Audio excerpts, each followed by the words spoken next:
Allah Azza wa Jal honored all children of Adam. وَلَقَدْ كَرَّمْنَا بَنِي Adam. We honored all children of Adam. Who are you to look down on another human being?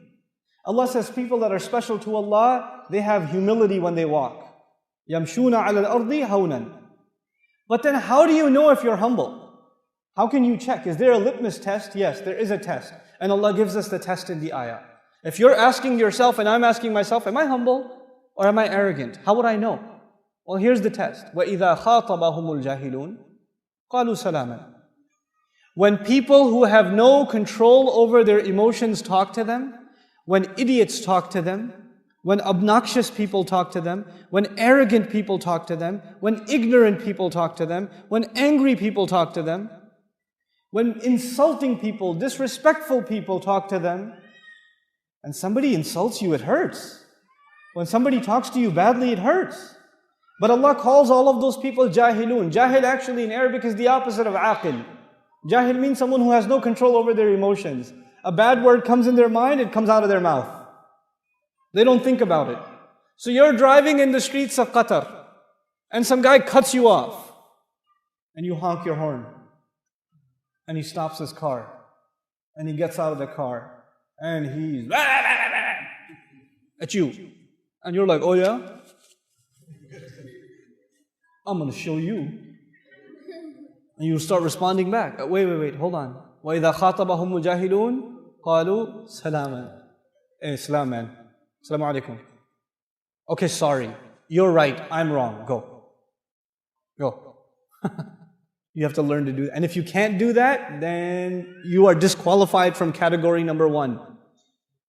You want to be in category number 1, and you will. Allah does not say if you see, if ignorant people talk to you, if obnoxious people address you. Allah says when. I talked to you about the difference between if and when yesterday. When means it will happen. If means it might happen. Allah says there's no possibility percentage it might happen to you, it might not happen to you. It will happen to you. It will happen to you. It happens to me all the time. All the time. I was at a masjid, not over here in America, I was at a masjid, and I was sitting talking to some board members about some program I wanted to do, and a brother walked in and he heard that I wanted to teach Arabic. He was an Arab fellow, he was an Egyptian fellow, and he heard that I wanted to teach Arabic. And he's like, you teach Arabic? And I was like, yeah, a little bit. And he said, where are you from? I was like, Pakistan. And he said, oh yeah? And he took out a napkin and he said, write the alphabet for me. So I wrote down the English alphabet for him.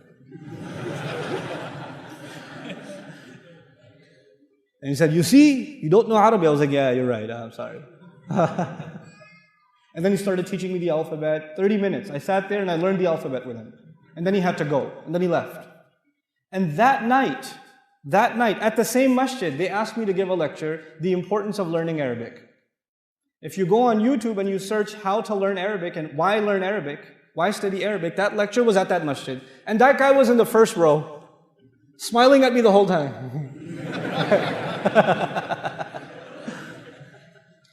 But he comes to me and says, you, Pakistani, you're going to teach Arabic? I'm going to go, oh yeah? Well, no, wait. It's okay. It's all right. You're right, I don't know anything. It's okay. Don't get worked up. Don't get all full of yourself. If people speak to you in that way, it's okay. They have a right. And you don't know why people speak to you in this way. There may be some other things going on in their life. And they come to you and they let their anger out on you. You have to be kind of merciful and courteous to people. They were women, they were men that came to Rasulullah sallallahu alaihi wasallam and started yelling at him. From the Badu, they were Muslims, they started yelling at him. And the Prophet sallallahu alaihi wasallam didn't get upset, he just calmed them down. The Sahaba would have killed them. He said, no, relax, let him, just peace. This is a sunnah of the Prophet sallallahu alaihi wasallam. When people say things that make you angry, you just gotta calm down. And by the way, guys, men over here, your wife will say a lot of things that make you angry, boy. Oh, ho, ho, ho, ho, ho, ho. And when you hear that, you don't say that she's jahil, but you do say salam. Just be quiet. Don't talk back. Sisters upstairs, ladies, your husbands will say things that will boil your blood. Oh my God, you will get angry. And Allah has given you a special power. I have 3 sisters, I have a wife, and I have 4 daughters. I know girls have special powers. And their superpower is they can answer you in a way that will like stab you in the heart. Oh my God, they have the most amazing answers. They'll be like, ah! But you, sisters, when your husband is out of control and he's becoming too emotional or too angry, shh, salaam. Change the subject. And salaman, qalu salaman does not mean that Allah says you have to say salaman, somebody's fighting, you're like, hey, salaman, salaman, salaman.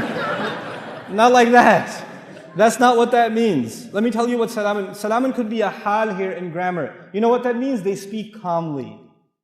They don't just say the word salam, they speak calmly. They speak peacefully. They speak in a way that disarms, that doesn't make you angry. You know? And so, for example, one time I was sleeping in the masjid. I was in the i'tikaf and I was sleeping in the masjid. And when you're sleeping, you don't know which way you turn. So I'm sleeping and I woke up because somebody kicked me in the stomach. There was a really old gentleman in our community. He was an Afghani fellow.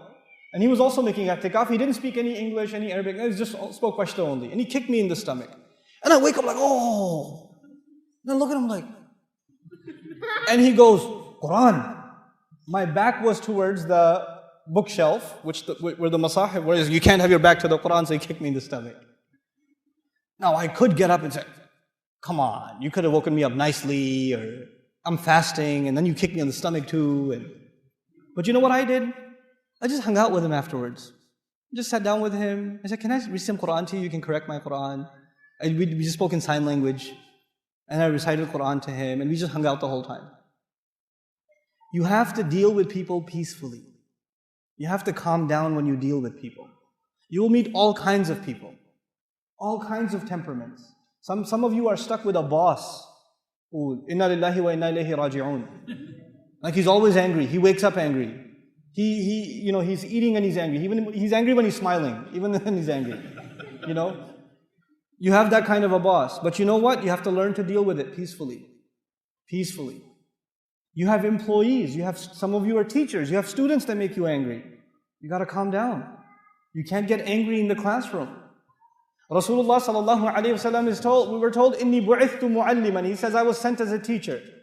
He's sent as a teacher. He never got angry at people. Not unnecessarily, never.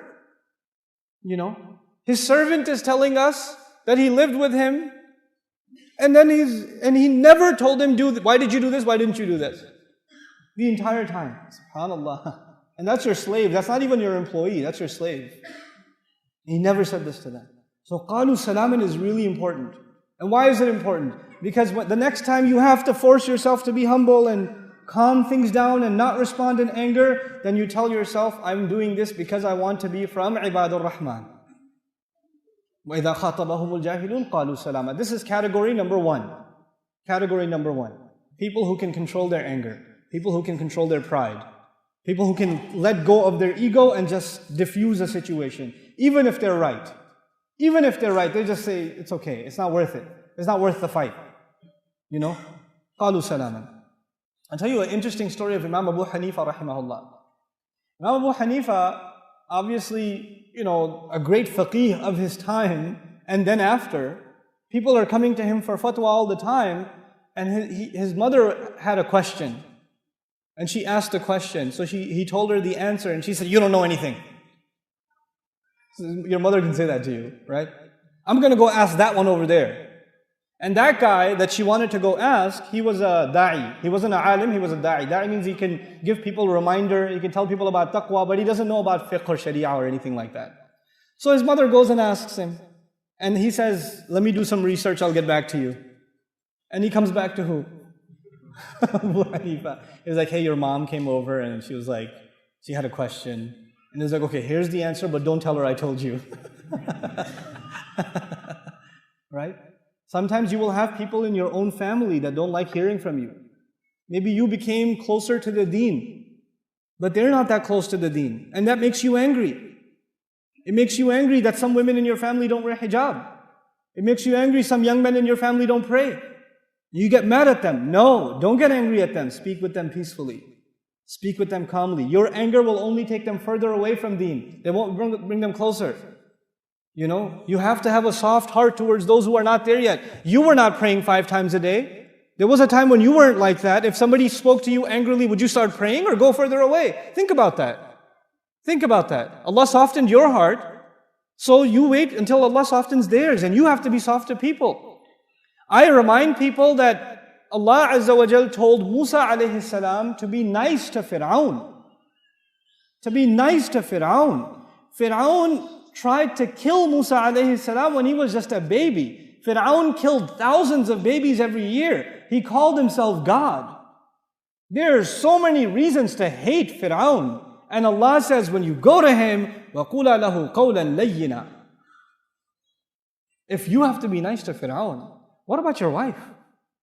What about your husband? What about your children? What about your cousins, your brother, your uncle? These are the people that make us angry. These are the people. Family makes you really angry, I'm telling you. I know. Siblings make you angry. And these are the people that deserve the most soft responses from us. We have to change the way we behave with them. This is قَالُوا سَلَامًا. Okay, this is category number 1.